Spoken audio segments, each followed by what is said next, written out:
What's up, everybody? Hunger strike day 8. Just got home. Another full, busy, good day. And I'm ready to break the strike. I have a banana, which I'm really hoping that I'll be able to stomach it, honestly. You know, that I'm not just going to take a bite and then be sick. But if I am, I've got the bin handy, so that'd be all right. And yeah, but before I do that, let's talk about what happened. So we had the protest today of the university council meeting about their new investment plan, which was amazing. I mean, it was folks with signs. We had the full backing of the Extinction Rebellion group. I can't remember what they're called. But the actors and actresses that dress up in red and they're like mourners, and they come out, and it's spooky and it's spectacular, and people on campus were definitely taking a notice. So we stationed ourselves outside the windows of the council meeting, and about 15 minutes into the meeting or so, they came out with the statement that they had just approved regarding their sort of green plan, their divestment plan. And that was really nice. That was the first thing that they talked about that meeting. So they brought it out so that we could see what was going on. So the Vice Chancellor, Elizabeth Treasure, talked to us and told us a little bit what was going on, gave us the statement. She handed it out. And it's all good stuff. It's all positive stuff. It's all moving the university in the right direction towards divestment, towards green energy, towards less plastic, all of these things. And it's very similar to documents that I had seen from the university earlier this week. So it's good to see that those things kind of got formalized and agreed upon.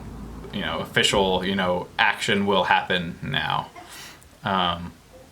The part that's still a little bit worrisome is what was disguised in the language of that statement.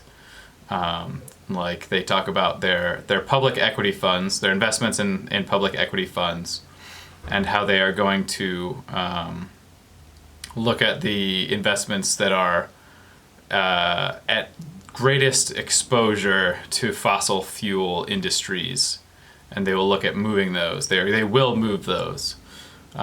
But then the question is, okay, that's a really good place to start. Now, what about the funds that are not of greatest exposure to fossil fuels? The ones that have moderate or less exposure. That's still investment. That's still money going where we don't want it to go.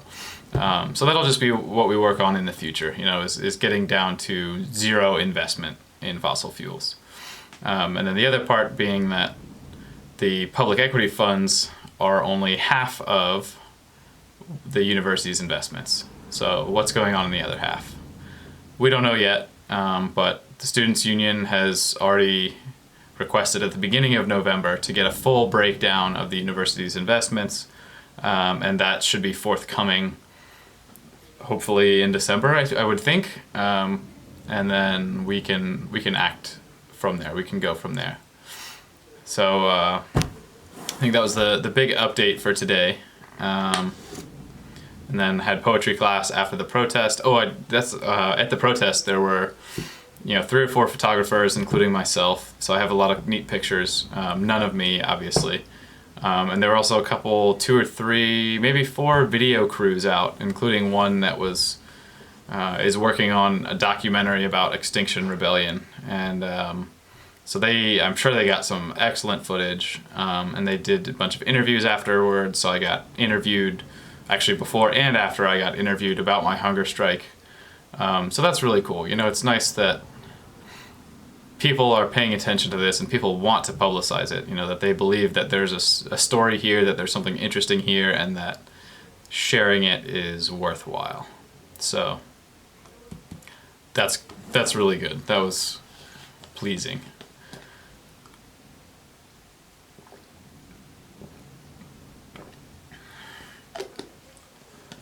Whew. All right. I guess it's time. We'll see what happens with this business here. slightly green banana, just the way I like it. And we will give it a bite.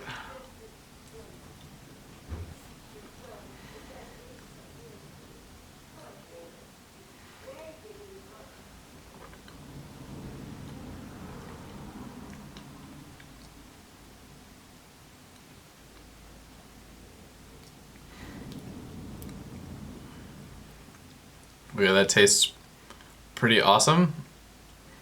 And it doesn't taste different than a normal banana, but there are definitely a lot more sort of planty, starchy nuances to the flavor that I don't usually pick up on. Interesting. I'm interested to see what happens when I move on to some more flavorful foods, if you will. But I think everything I eat this week is just going to be unbelievably good.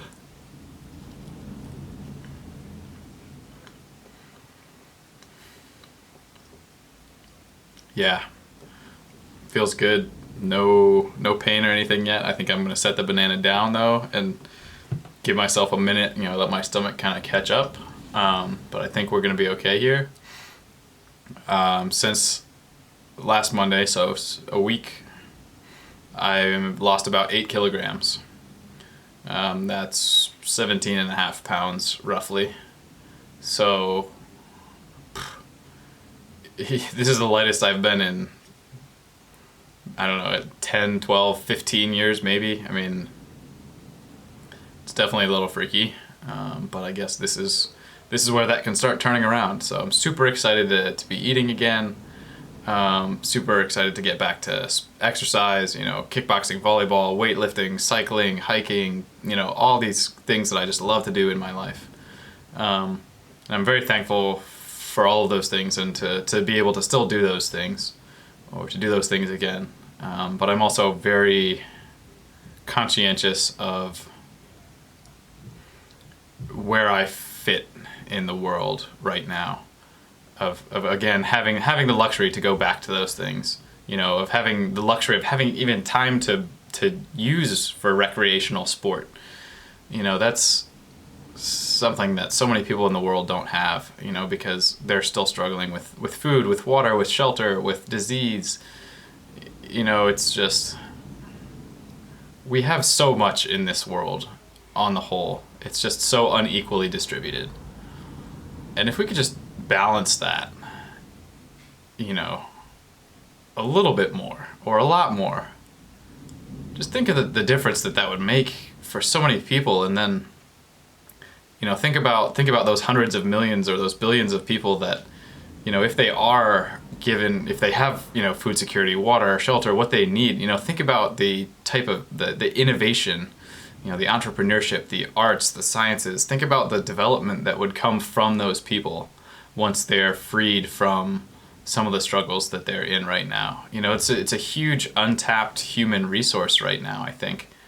And as a civilization, we do ourselves a disservice by letting the bottom hang so low that if we brought that up, then it would pay huge dividends for everyone. And that just seems like such a common sense idea to me. But I think this is the first time I've quite expressed it in that way. So think on that. I'll think on that. You guys think on that too. And obviously I'd love to hear your thoughts. I mean, anywhere. Comment, send me a message, send me an email, whatever. It's cool. Or just talk to each other, talk to your buddies, talk to your teachers, and, see what ideas come up, because we need all the minds need to be working on these kinds of problems.